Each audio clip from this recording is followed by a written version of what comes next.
सो इस वीडियो के टाइटल से आपको पता चल गया होगा कि इस वीडियो में कौन सारी बातें होने वाली है और हम लोग क्या डिस्कस करने वाले हैं, ठीक है। तो first of all in this video will talk कि अभी के टाइम पे ना everybody is talking about RRB PO और आरआरबी क्लर्क, ठीक है। बट इस केस में आप ये मत भूल जाना कि हमारे पास एक बहुत बड़ा पेपर है जो कि हमें क्रैक करना है, that is IBPS clerk as well. So in this chaos, please don't forget that you have one more goal to achieve, that is IBPS clerk.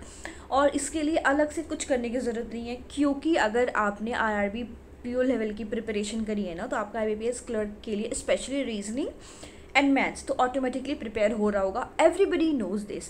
But एक डिफरेंट चीज़ जो हमें करनी है ना रोज़, वो हमें ये करनी है. I am just expecting from you all कि आप सारे लोग करंट अफेयर्स कर रहे होगे, ठीक है, because this is very basic कि जो कि आपको करना है. लेकिन इसके अलावा जो हमें करना है ना, वो करना है हमें कि इंग्लिश में हमें ध्यान देना. One thing is very important in English, that is reading.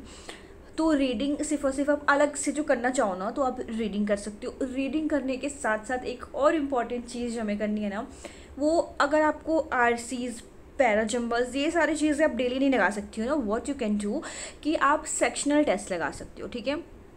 Sectional test are available everywhere. Like आपके पास कोई भी मॉक टेस्ट सीरीज़ है ना, ऑलिवर हो, फिर से स्मार्ट की हो, या फिर इनफैक्ट गाइडली हो, टेक्स्ट बुक हो, अड्डा हो, जो भी हो, एवरीबडी प्रोवाइड्स, राइट.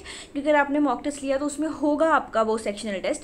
तो आप क्या कर सकते हो, अलग से सिर्फ और सिर्फ आप सेक्शनल टेस्ट लगाओ एंड आई गारंटी यू कि आपका वो भी पेपर निकलेगा, चाहे आपने कहीं से भरा. क्योंकि इनिशियली बच्चे क्या करते हैं, इतना ज़्यादा क्वांट और रीजनिंग को टाइम देते हैं ना कि उनका इंग्लिश हो जाता है. तो आपको ये गलती बिल्कुल भी नहीं करनी है और करंट अफेयर्स करना बिल्कुल भी नहीं छोड़ना है. क्योंकि हमारा मेन गोल क्या है अभी, कि हमें पेपर निकालना है, लाइक फाइनल पेपर निकालना है. ऐसा नहीं है कि बस प्री निकालना है, फिर तो पढ़ाई का कोई यूज़ नहीं है. नहीं, हमें पेपर निकालना है बाकायदा, सारा का सारा इकट्ठे, प्री मेंस इंटरव्यू. और इसके लिए क्या इंपॉर्टेंट है कि हमारा इंग्लिश बहुत बहुत बहुत अच्छा होना चाहिए. And when you will do reading, when you will do sectional test, जब आप सेक्शनल टेस्ट देने के बाद स्मॉल स्मॉल क्विजेस लगाओगे और आप एक वीक में, जैसे कि 7 डेज़ है ना, उसमें आप मिनिमम हर 3 दिन के बाद आप एक मेंस लेवल मॉक टेस्ट लगाओगे.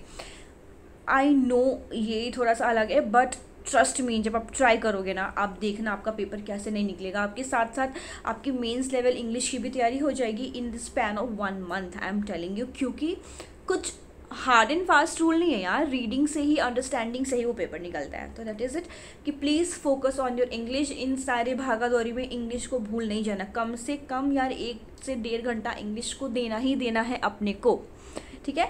This is it and help you in some way. Bye bye.